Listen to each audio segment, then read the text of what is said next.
Good late afternoon and welcome to 365 Days of Stories with Theo Mayer. Here we are on day 85. As you might see, I'm sitting in the same place that I was sitting when I was doing the story from day 83. Now, this is the cool thing. Stories can be told just about anywhere. And here we are. So, remember, Prince Ivan had gone into the room to find out or try to pick between Zlatovaska and her 11 sisters. And they all were now looking absolutely the same, sitting on these stools with their hair covered. He couldn't figure out who was who. And then he heard a buzzing, and he remembered what Zlatovaska had said to him, that she would be known because there would be a fly buzzing around her head. He turned to the queen and he said, "This is who I choose as my wife." Well, the queen smiled. You could tell that he was pleased. She was pleased that Ivan had been able to accomplish all the tasks. And it was clear that Zlatovaska had approved of this union as well. And the two young lovers gazed into each other's eyes, thinking, life will be good from here on out. Now, you might be ready for a happily ever after ending, but unfortunately, remember that there were a lot of things that needed to take place now. Zlatovaska was promised to this other king, and Ivan needed to give that king Zlatovaska in order to get Zlatorovik the horse. And then once he had Zlatorovik the horse, he needed to take that to the other king in order to get Onevak the Firebird. Well, they came out of the castle. Lishka was there, delighted as you can imagine. They mounted on the prince's horses and off they went in the direction of that other castle where Zlatorovik was kept. Now, as they were going, there was some, wonder in the prince's heart of what and how. How was this going to turn out? What was he going to do? Because there's no way that he was going to part with Zlatovaska. There was just no way. So on they rode, and they eventually got to the castle, and Lishka, he turned to the two young lovers, and he said, "I know what lies in your hearts, and I know that there's no way that you wish to be parted at this point. Prince Ivan, if you allow me, let me change myself into a figure that looks exactly like Zlatovaska. Lead me in, give me to the king, and you come out and be on your way as quickly as you can, and I will fare as I will fare." Prince Ivan was only too delighted to follow the vixen's directions at this point, and what happened before his eyes amazed both he and Zlatovaska, because the vixen turned into a maiden that, looked exactly like the golden-haired maiden, except for one thing. She had the eyes of a fox.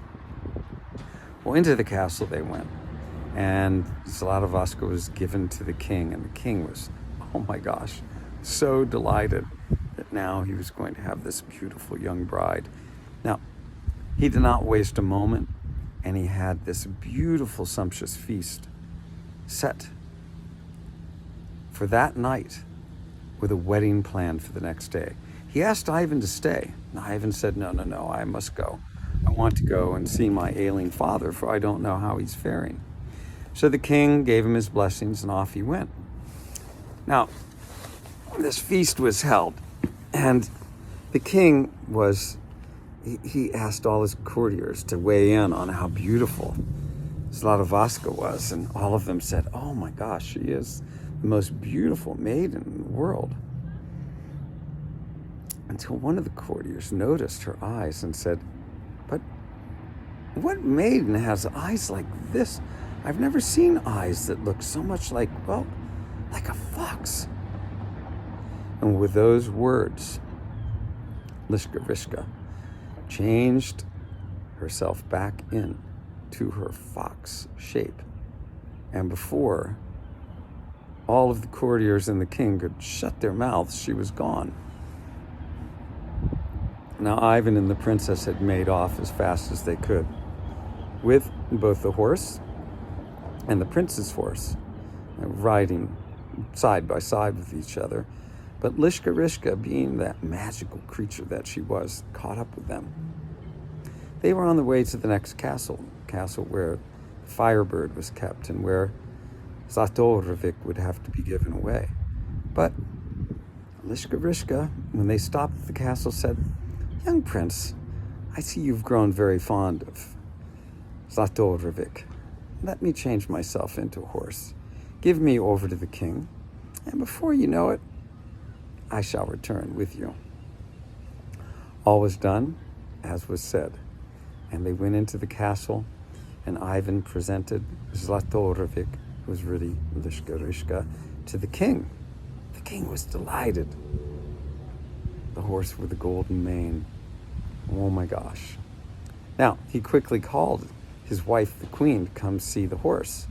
By this time, Ivan had left with Onavak, the Firebird, and on the two horses, Zlatovaska and Prince Ivan made off, dashing through the roads as quickly as they could.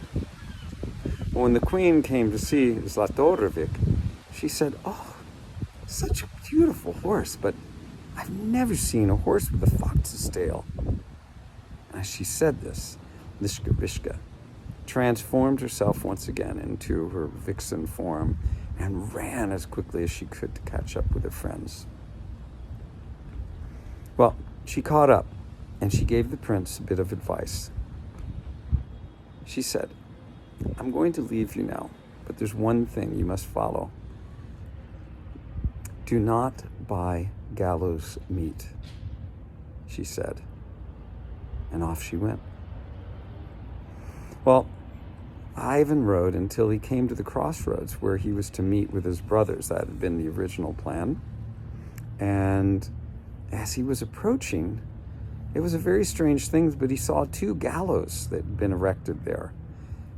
And as they stopped and stood and stared at those gallows, they heard some commotion, and coming from the side was a procession of people. And he saw that his two brothers were tied and were the ones that were to be hung. Well, when he inquired about the whole thing, he found out that his brothers had gone to a tavern, both of them, and gambled away everything that they owned and then some. And unable to pay their debt, they had been condemned to death. Well, Prince Ivan could just not have that happen. Completely forgot the advice of Lishkarishka.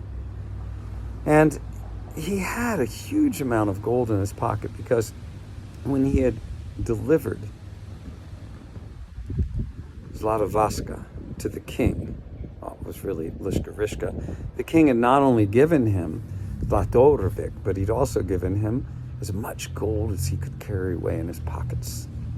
So Ivan paid for his brother's release, paid for them to be clothed in clothes befitting princes, and also armed them with weapons. And once all was done, they encamped one day's ride away from their home and their castle. Well, in the middle of the night, once Prince Ivan had fallen asleep, the two brothers, who could not be trusted, obviously, he had completely forgotten how cruel they'd been to him, trusted them as if all was well. Well, the two brothers got up and with their new swords bought by Ivan himself, chopped him into pieces. In the morning, they made off. Zlatovaska had been forced basically into not confessing what had taken place.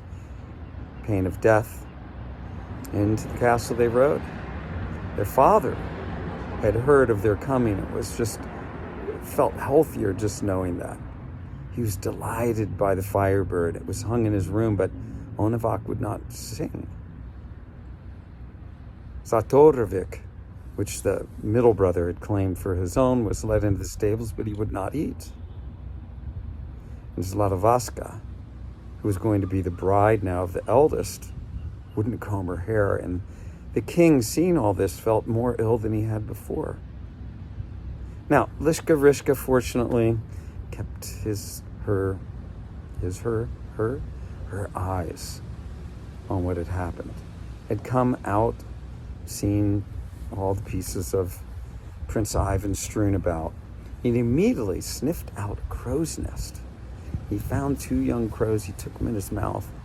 The mother got really upset, and he said, look, bring me some water from the water of life and a little water from the water of death, and I will give you your children back. Crow flew off to the ends of the world, brought the water back in 2 bladders filled with water, gave them to Lishka Rishka, and said, give me my children back. Lishka Rishka bit the 2 young birds in 2. And the crow, oh my God, she was so upset. What have my children done to deserve this? Lishka Rishka didn't pay attention. He took the water of death, sprinkled some on them. Their 2 halves joined together. He sprinkled some water of life on them, and they came back to life. And without waiting for any more comment by the crow, which she was very happy to receive her children back, Lishka Rishka went to the prince and performed the same things. Water of death joined the body back together. Water of life brought the body back to life. And they made their way to the castle. Now, in the time that it took them to get to the castle, the prince exchanged his clothing with the poor beggars, and he went and began to beg food at the castle. He had weapons hidden beneath his robes, his crossbow and sword. But at the castle, he was sent down to the stable because he was told that's where he could get some food. He went down to the stable, and who was there? Zlatorovik was tied up. And the minute Zlatorovik saw Prince Ivan, he began to eat his fodder. Now, as soon as Zlatorovik began to eat his fodder, Onevok, the Firebird, began to sing. And as soon as the Firebird began to sing, well, the princess began to comb her hair. The king jumped out of bed, feeling more healthy than he had 20 years before. And as he did, the eldest prince, seeing his chance, strode up to the king and said, I want to introduce you to my wife-to-be. Can you give us your blessing? Well, as the prince did this, the princess, Zlatovaska, looked at the king and said, this is not my husband-to-be.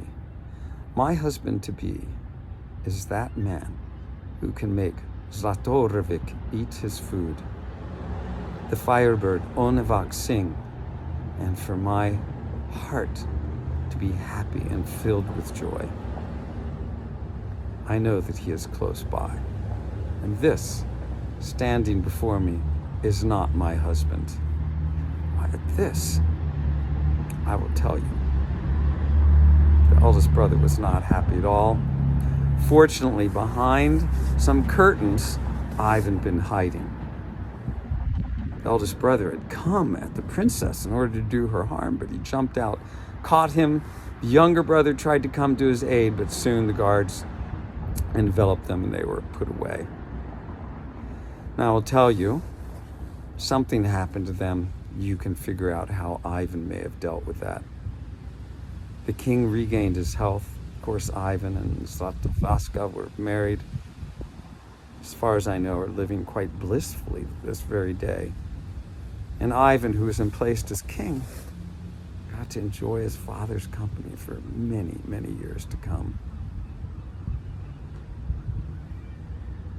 What happened to those brothers? Only you know. And that is the story of the Firebird. Thanks for joining.